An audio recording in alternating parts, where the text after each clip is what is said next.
Angel one hour Q3 result publish ചെയ്തിട്ടുണ്ട്. Amount represent ചെയ്തിരിക്കുന്ന മില്യണിലാണ്. ഇപ്പൊ ഞാനിവിടെ പ്രസന്റ് ചെയ്യാൻ പോകുന്നത് കോടിയിലാണ്. ഈ ക്വാർട്ടറിലെ കമ്പനിയുടെ റവന്യൂ ഫ്രം ഓപ്പറേഷൻ എത്രയാണ്? 1334 കോടിയാണ്. അതിന് തൊട്ട് മുമ്പുള്ള ക്വാർട്ടർ, അതായത് സെപ്റ്റംബർ ക്വാർട്ടറിൽ 1201 കോടിയായിരുന്നു കമ്പനിയുടെ ടോട്ടൽ റവന്യൂ ഫ്രം ഓപ്പറേഷൻ. നമ്മൾ ക്വാർട്ടർ ടു ക്വാർട്ടർ കമ്പയർ ചെയ്ത് നോക്കുകയാണെങ്കിൽ ഈ ക്വാർട്ടറിൽ ഒരു 11% റവന്യൂ ഫ്രം ഓപ്പറേഷൻ കൂടിയതായിട്ട് നമുക്ക് കാണാൻ സാധിക്കും. അതുപോലെ കഴിഞ്ഞ വർഷം ഫിനാൻഷ്യൽ ഇയറിൽ ഡിസംബർ എൻഡായ ക്വാർട്ടറിലെ റവന്യൂ ഫ്രം ഓപ്പറേഷൻ എത്രയായിരുന്നു? 1262 കോടിയാണ്. നമ്മൾ ഇയർ ടു ഇയർ കമ്പയർ ചെയ്ത് നോക്കുകയാണെങ്കിൽ ഒരു 6% റവന്യൂ ഫ്രം ഓപ്പറേഷൻ ഈ വർഷത്തെ ഡിസംബർ ക്വാർട്ടറിൽ കൂടിയതായിട്ട് കാണാൻ സാധിക്കും. അതുപോലെ കമ്പനിയുടെ ടോട്ടൽ ഇൻകം നോക്കുകയാണെങ്കിൽ ഈ ക്വാർട്ടറിൽ 1337 കോടിയാണ്. അതിന് തൊട്ട് മുമ്പുള്ള ക്വാർട്ടറിലോ 1204 കോടിയാണ്. നമ്മൾ ക്വാർട്ടർ ടു ക്വാർട്ടർ കമ്പയർ ചെയ്ത് നോക്കുകയാണെങ്കിൽ ടോട്ടൽ ഇൻകം ഈ ക്വാർട്ടറിൽ ഡിസംബർ ക്വാർട്ടറിൽ സെപ്റ്റംബർ ക്വാർട്ടറിനെ കമ്പയർ ചെയ്യുമ്പോൾ നോക്കുമ്പോഴത്തേനും കൂടിയതായിട്ട് കാണാൻ സാധിക്കും. അതുപോലെ കഴിഞ്ഞ ഫിനാൻഷ്യൽ ഇയറിൽ ഡിസംബറിൽ എൻഡായ ക്വാർട്ടറിലെ ടോട്ടൽ ഇൻകം നോക്കുകയാണെങ്കിൽ 1263 കോടിയാണ്. നമ്മൾ ഇയർ ടു ഇയർ കമ്പയർ ചെയ്ത് നോക്കുകയാണെങ്കിൽ ചെറിയ രീതിയിൽ ഈ ക്വാർട്ടറിൽ ഈ ഡിസംബർ ക്വാർട്ടറിൽ ടോട്ടൽ ഇൻകം കുറഞ്ഞതായിട്ട് കാണാൻ സാധിക്കും. അതുപോലെ കമ്പനിയുടെ ടോട്ടൽ എക്സ്പെൻസ് നോക്കുകയാണെങ്കിൽ ഈ ക്വാർട്ടറിൽ കമ്പനിയുടെ ടോട്ടൽ എക്സ്പെൻസ് എന്ന് പറയുന്നത് 964 കോടിയാണ്. അതിന് തൊട്ട് മുമ്പുള്ള ക്വാർട്ടറിലോ 910 കോടിയാണ് വരുന്നത്. നമ്മൾ ക്വാർട്ടർ ടു ക്വാർട്ടർ കമ്പയർ ചെയ്ത് നോക്കുകയാണെങ്കിൽ ഒരു 6% ടോട്ടൽ എക്സ്പെൻസ് ഈ ക്വാർട്ടറിൽ ഡിസംബർ ക്വാർട്ടറിൽ കൂടിയതായിട്ട് കാണാൻ സാധിക്കും. അതുപോലെ കഴിഞ്ഞ ഫിനാൻഷ്യൽ ഇയർ ഡിസംബർ എൻഡായ ക്വാർട്ടറിലെ ടോട്ടൽ എക്സ്പെൻസ് എത്രയായിരുന്നു? 876 കോടിയായിരുന്നു. അപ്പൊ നമ്മൾ ഇയർ ടു ഇയർ കമ്പയർ ചെയ്ത് നോക്കുകയാണെങ്കിലും നമുക്കൊരു ഒരു 10% ടോട്ടൽ എക്സ്പെൻസ് കൂടിയതായിട്ട് നമുക്ക് കാണാൻ സാധിക്കും. അതുപോലെ കമ്പനിയുടെ പ്രോഫിറ്റ് ബിഫോർ ടാക്സ് നോക്കുകയാണെങ്കിൽ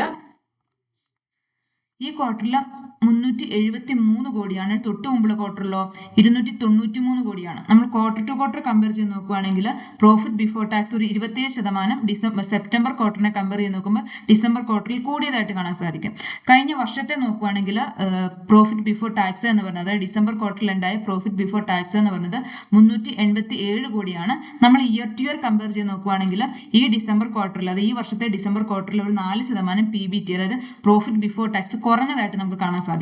അതുപോലെ പ്രോഫിറ്റ് ഫോർ ദ പീരീഡ് നോക്കുകയാണെങ്കിൽ നെറ്റ് പ്രോഫിറ്റ് ഈ ക്വാർട്ടറിൽ 268 കോടിയാണ്. അതിന് തൊട്ട് മുമ്പ് സെപ്റ്റംബർ ക്വാർട്ടറിൽ എത്രയായിരുന്നു? 211 കോടിയാണ്. നമ്മൾ ക്വാർട്ടർ ടു ക്വാർട്ടർ നോക്കുകയാണെങ്കിൽ പ്രോഫിറ്റ് ഒരു 27% ഈ ക്വാർട്ടറിൽ കൂടിയതായിട്ട് കാണാൻ സാധിക്കും. നമ്മൾ ഇയർ ടു ഇയർ കമ്പയർ ചെയ്ത് നോക്കുകയാണെങ്കിൽ കഴിഞ്ഞ വർഷം ഡിസംബറിൽ എൻഡായ ക്വാർട്ടറിലെ പ്രോഫിറ്റ് ഫോർ ദ പീരീഡ് നോക്കുകയാണെങ്കിൽ 281 കോടിയാണ്. അപ്പൊ നമ്മൾ ഇയർ ടു ഇയർ കമ്പയർ ചെയ്ത് നോക്കുകയാണെങ്കിൽ ഏതാണ്ട് ഒരു 5% പ്രോഫിറ്റ് കുറഞ്ഞതായിട്ട് ഈ ഡിസംബർ ക്വാർട്ടറിൽ 5% പ്രോഫിറ്റ് കുറഞ്ഞതായിട്ട് നമുക്ക് കാണാൻ സാധിക്കും. അതുപോലെ കമ്പനിയുടെ EPS നോക്കുകയാണെങ്കിൽ ഏർണിംഗ് പെർ ഷെയർ നോക്കുകയാണെങ്കിൽ ഈ ക്വാർട്ടറിലെ കമ്പനിയുടെ ഏർണിംഗ് പെർ ഷെയർ എന്ന് പറയുന്നത് 29.59 പൈസയാണ്. അതിന് തൊട്ട് മുമ്പുള്ള ക്വാർട്ടറിൽ, അതായത് സെപ്റ്റംബർ ക്വാർട്ടറിൽ 23.39 പൈസയാണ് വരുന്നത്. ക്വാർട്ടർ ടു ക്വാർട്ടർ കമ്പയർ ചെയ്ത് നോക്കുകയാണെങ്കിൽ ഒരു 27% ഈ ക്വാർട്ടറിൽ സെപ്റ്റംബർ ക്വാർട്ടറിനെ കമ്പയർ ചെയ്ത് നോക്കുമ്പോഴത്തേനും ഒരു 27% EPS കൂടിയതായിട്ട് കാണാം. കഴിഞ്ഞ ഫിനാൻഷ്യൽ സെപ്റ്റംബറിൽ ഉണ്ടായ ക്വാർട്ടറിൽ EPS എത്രയാണ്? 31.25 പൈസയാണ്. നമ്മൾ ഇയർ ടു ഇയർ കമ്പയർ ചെയ്ത് നോക്കുകയാണെങ്കിൽ ഒരു 5% EPS കുറഞ്ഞതായിട്ട് കാണാൻ സാധിക്കും. അപ്പൊ നമുക്ക് ഇൻകം സ്റ്റേറ്റ്മെന്റ് ഒന്ന് സമ്മറൈസ് ചെയ്ത് നോക്കുകയാണെങ്കിൽ revenue from operation quarter to ക്വാർട്ടറും ഇയർ ടു ഇയറും കൂടിയതായിട്ട് കാണാൻ സാധിക്കും. എക്സ്പെൻസ് ആണെങ്കിലും ക്വാർട്ടർ ടു ക്വാർട്ടറും ഇയർ ടു ഇയറും കൂടുകയാണ് ചെയ്തിരിക്കുന്നത്. അതുപോലെ പ്രോഫിറ്റ് ബിഫോർ ടാക്സ് നോക്കുകയാണെങ്കിൽ ക്വാർട്ടർ ടു ക്വാർട്ടർ കൂടിയിരിക്കുകയാണ് 27%, പക്ഷേ ഇയർ ടു ഇയർ നോക്കുകയാണെങ്കിൽ 4% കുറയുകയാണ് ചെയ്തിരിക്കുന്നത്. അതുപോലെ പ്രോഫിറ്റ് ആഫ്റ്റർ ടാക്സ് നോക്കുകയാണെങ്കിൽ ക്വാർട്ടർ ടു ക്വാർട്ടർ കൂടുകയാണ്, ഒരു 27% കൂടിയിട്ടുണ്ട്, പക്ഷേ ഇയർ ടു ഇയർ 5% കുറയുകയാണ് ചെയ്തിരിക്കുന്നത്.